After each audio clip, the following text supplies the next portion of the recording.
दोस्तों छत्तीसगढ़ बोर्ड कक्षा 12वीं के दोस्तों कल सोमवार को फिजिक्स की परीक्षा होनी है। तो कक्षा 12वीं के जितने भी स्टूडेंट हैं जिनका फिजिक्स का कल एग्ज़ाम होने वाला है, उनके लिए दोस्तों हम लोग लास्ट डे प्लान या स्ट्रैटेजी लेकर के आए हैं, जिसमें आपको दोस्तों आप कितना भी पढ़ लो यार, अगर आप ये स्ट्रैटेजी अप्लाई नहीं करेंगे आपकी परीक्षा में या आप अभी नहीं करेंगे तो बिल्कुल आपका जो परसेंट है, चाहे आप कितना भी पढ़े हों, आपका जो नंबर है वो गिरने के चांसेस बनते हैं।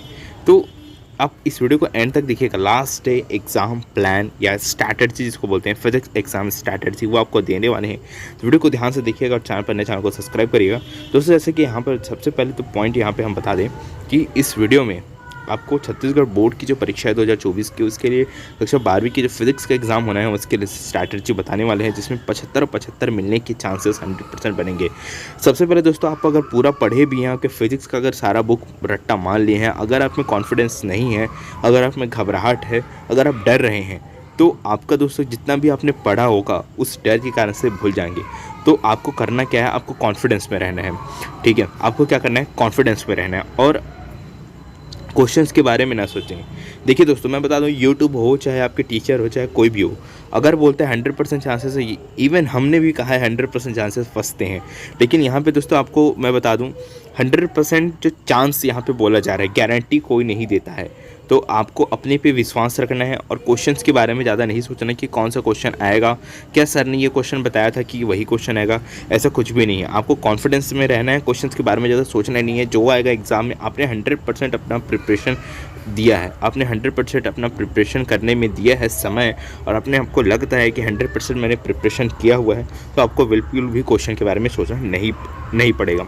ठीक है, डरना मना है दोस्तों। जैसे कि बता दें कि मैंने डर की बात कही हुई थी, तो डरेंगे अगर आप, ठीक है, डरना अगर आप डरते हैं, ठीक है, अगर आप डरेंगे तो दोस्तों मैं बता रहा हूँ कि कोई ना कोई सिली मिस्टेक करते बहुत सारे, जैसे कि काटा फिटी करते हैं, रॉन्ग करते हैं, फिर नेक्स्ट पेज में लिखते हैं। आपको डरना नहीं है, आपको क्या करना है, कॉन्फिडेंस में रहना है कि मेरे को जितना मैंने पढ़ा है उतना सफिशेंटली मेरे को अच्छे से आता है और बिल्कुल भी अच्छे से आता है, कहीं कोई त्रुटि नहीं होगी। आपको ये कॉन्फिडेंस पे रहना है। डायग्राम बनाना, जैसे कि दोस्तों अगर क्वेश्चन पेपर मिलता है तो क्वेश्चन पेपर में दोस्तों फिजिक्स का तो मैं बता रहा हूँ क्योंकि मैं साइंस का ही स्टूडेंट्स हूँ।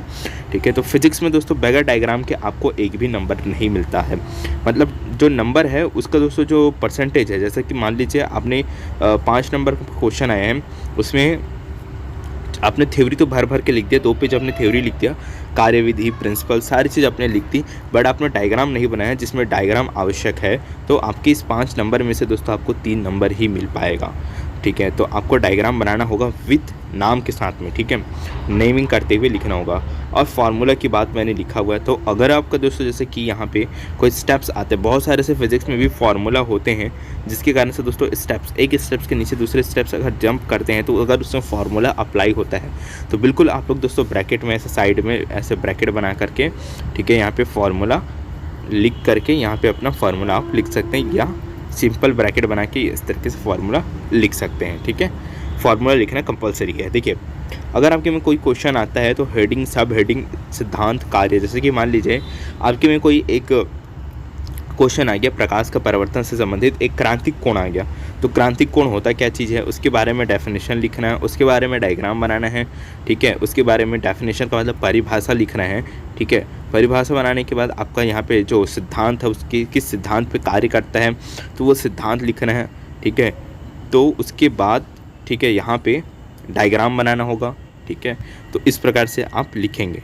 ठीक है, टॉपिक का नाम डालते हुए, हेडिंग डालते हुए, क्वेश्चंस के आंसर वर्ड को समझ के दें। जैसे कि मैं बता दूं कि मान लीजिए कोई क्वेश्चन आए हैं, उसका आंसर अगर आप देते हैं तो थोड़ा सा समझ के दिए, क्योंकि फिजिक्स एक महासागर है, उसमें से 200 तिनका भर ही आपको याद रह पाता है अच्छे से। ठीक है, तो क्वेश्चन पेपर में जो क्वेश्चन आते हैं तो उसके आंसर को आप थोड़े से समझ करके, है ना, आप एक बार माइंड में रिकॉल कर लीजिए लिखने से पहले। ठीक है, उसके बाद ही आंसर दें। ठीक है, क्योंकि अगर आप डायरेक्ट लिखने बैठेंगे तो उसमें होता क्या चीज़ है कि कुछ जो मिस्टेक्स, कुछ स्टेप्स होते हैं वो किसी दूसरे क्वेश्चंस के आ जाते हैं, क्योंकि हम क्या करते हैं कि समझ के कह रहते हैं तो हमारा माइंड उस कारण से रिकॉग्नाइज हुए रहते हैं कि क्योंकि ये जितने भी उसमें डेरिवेशन होते हैं या उसको बोलते हैं डेरिवेशन जो होते हैं वो लगभग बहुत सारे डेरिवेशन आपस में मिलते जुलते होते हैं, तो हमारा माइंड उसमें थोड़ा सा कन्फ्यूज़ हो जाता है। तो इसलिए आपको पहले थोड़ा सा उसके बारे में सोचना होगा लिखने से पहले कि ये स्टेप्स हैं, उसके बाद आप कंटिन्यू लिख सकते हैं, सोच कर उत्तर दें। यही चीज़ है, यही चीज़ मैं इसमें समझा रहा था।